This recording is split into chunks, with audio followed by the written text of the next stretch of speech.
The remotely operated vehicle camera swept across the Yorktown's hangar deck, revealing something that should not exist.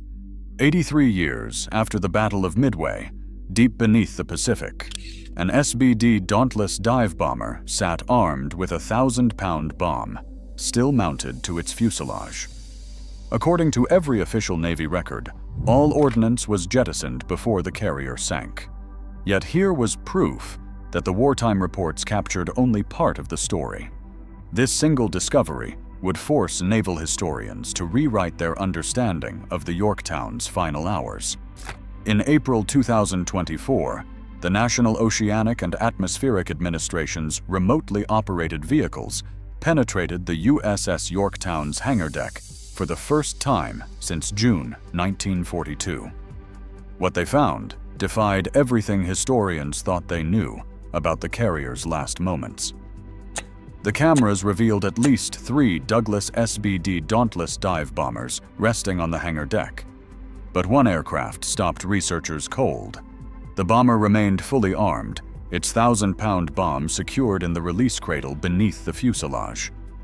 The ordnance sat exactly as it had been loaded for combat operations 83 years earlier. This discovery contradicted fundamental assumptions about the Yorktown's sinking.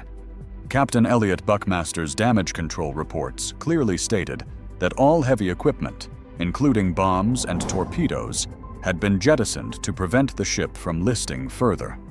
The official Navy records described frantic efforts to lighten the carrier after torpedo strikes left it dead in the water. Yet forensic examination of the armed bomber revealed details that painted a different picture. The bomb's serial numbers remained visible, etched into the metal casing. The mounting hardware showed no signs of attempted removal. Most telling, the aircraft's position suggested it had been deliberately secured rather than abandoned in panic. The bomber's location within the hangar provided crucial context. It sat near the aft section, away from the primary damage control areas where crews fought flooding. This placement suggested the aircraft had been moved there intentionally, possibly to clear flight deck space for other operations. Analysis of the bomb itself revealed manufacturing details that helped researchers piece together the timeline. The ordnance matched specifications for bombs loaded aboard the Yorktown during its rushed resupply at Pearl Harbor in late May 1942. These weapons were intended for the strike missions that helped cripple the Japanese fleet at Midway. The discovery raised immediate accuracy questions about wartime damage reports. If this bomber remained armed, what other details had been missed or misreported in the chaos of battle? The implications extended beyond simple record-keeping errors.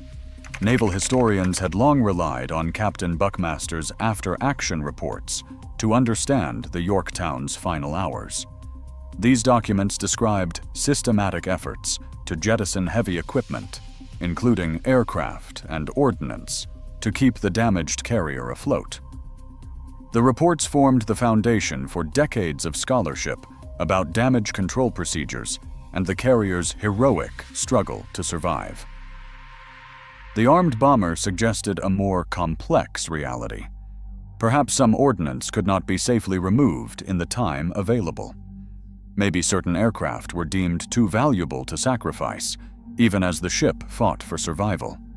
Or possibly the damage control efforts were more chaotic than official reports indicated. The forensic evidence pointed to deliberate decisions rather than oversight.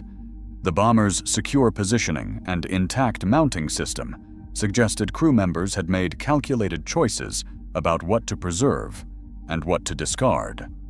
These decisions reflected priorities that were not captured in the official record. The discovery also highlighted the compressed timeline of the Yorktown's final battle. Between the initial Japanese air attacks on June 4th and the submarine torpedo strikes on June 6th, damage control teams worked around the clock to save their ship. In that frantic period, some details inevitably escaped official documentation. For researchers studying World War II naval operations, the armed bomber represented more than a historical curiosity. It provided tangible evidence of the split-second decisions that determined whether ships lived or died in combat. The forensic details preserved on the ocean floor offered insights that no written report could capture. The armed bomber was not the only discovery that challenged official records. Deep inside the Yorktown's No. 2 elevator shaft, NOAA's cameras revealed something extraordinary: a hand-painted mural stretching 42 feet across the bulkhead. The artwork, titled "A Chart of the Cruises of the USS Yorktown," depicted the carrier's voyage routes across the Pacific in vivid detail. What made this discovery remarkable was not just its survival after 8 decades underwater, but what it revealed about operations that never appeared in Navy records. The mural showed mission routes that did not match declassified intelligence reports. Painted in careful detail by an unknown crew member, the chart included coordinates and destinations that suggested the Yorktown had conducted classified operations beyond its documented missions. Some routes led to areas of the Pacific where no official Navy presence was recorded. Forensic examination of the mural's paint layers revealed it had been updated multiple times during the carrier's service. Different colors and brush techniques indicated various crew members had contributed to the artwork, adding new routes as the ship's operational history expanded. The most recent additions appeared to date from early 1942, just months before the carrier's final battle. The preservation of the mural defied expectations. Paint typically deteriorates rapidly in seawater, yet the deep ocean environment had protected this artwork remarkably well. The cold temperatures and lack of light at the wreck site had slowed chemical breakdown, leaving the colors still visible to modern cameras. What the mural revealed about the Yorktown's operations raised questions about wartime intelligence activities. Several painted routes led to Japanese-controlled waters, where no official combat operations were documented. These paths suggested reconnaissance missions or special operations that remained classified long after the war ended. The chart also showed supply routes and rendezvous points that did not appear in standard naval histories. The crew member who painted these details had access to operational information that went beyond typical ship's company knowledge. This suggested the mural's creator held a position with access to classified navigation data. Researchers compared the mural's routes with recently declassified intelligence documents from the National Archives. The comparison revealed gaps in the official record where the Yorktown's movements were not fully documented. The painted chart filled some of these blanks, providing evidence of missions that had been omitted from public histories. The discovery highlighted how much of World War II naval history remained incomplete. Official records focused on major battles and strategic operations, but smaller missions and intelligence activities often went undocumented. The mural preserved details that would have been lost forever without this underwater time capsule. The artwork also revealed the crew's pride in their ship's service. The careful attention to ongoing updates showed sailors who wanted to document their contribution to the war effort. They created a permanent record of the Yorktown's travels, not knowing it would survive their ship by more than 80 years. Among the most puzzling discoveries on the Yorktown's hangar deck was a 1940 Ford Woody station wagon, its wooden panels still intact after decades underwater.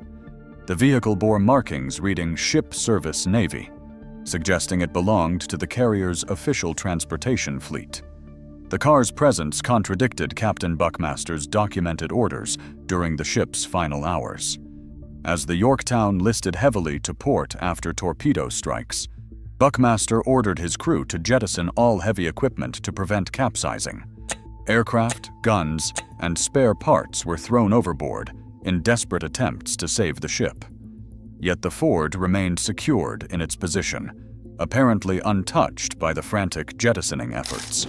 The vehicle's tie-down chains were still in place, suggesting deliberate preservation rather than oversight. This detail provided crucial insight into the crew's priorities during those desperate hours. Forensic examination of the car's position revealed it had been carefully secured against the hangar's starboard bulkhead.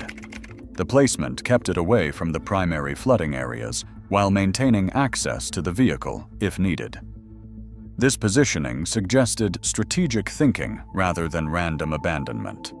The Ford's survival raised questions about the hierarchy of decisions during damage control operations. While aircraft and weapons were sacrificed to save the ship, someone deemed this vehicle worth preserving. The decision reflected calculations about what equipment might be needed if the Yorktown survived its ordeal. Historical records indicate the car likely belonged to Rear Admiral Jack Fletcher or to Captain Buckmaster for official duties while docked in foreign ports. Senior officers used such vehicles to conduct business with local authorities and coordinate with other naval units. The Ford represented mobility and command capability that could not be easily replaced. The vehicle's condition provided evidence of the flooding patterns within the hangar deck. While the wooden panels showed water damage, the metal frame remained structurally sound. The preservation suggested the hangar had flooded gradually rather than catastrophically, giving the crew time to secure valuable equipment. Analysis of the Ford's registration markings helped researchers trace its service history. The vehicle had been assigned to the Yorktown during its 1941 refit, making it part of the ship's equipment for nearly a year before the final battle. This extended service period explained why the crew might have prioritized its preservation. The car's discovery also illuminated the practical challenges of carrier operations in 1942. Naval vessels operating far from home ports needed ground transportation for essential duties. The Ford represented a crucial link between ship and shore that could not be easily sacrificed, even in desperate circumstances. These forensic discoveries prove that wartime records captured only fragments of the complete story. The armed bomber, hidden mural, and preserved Ford revealed decisions and operations that never made it into official reports.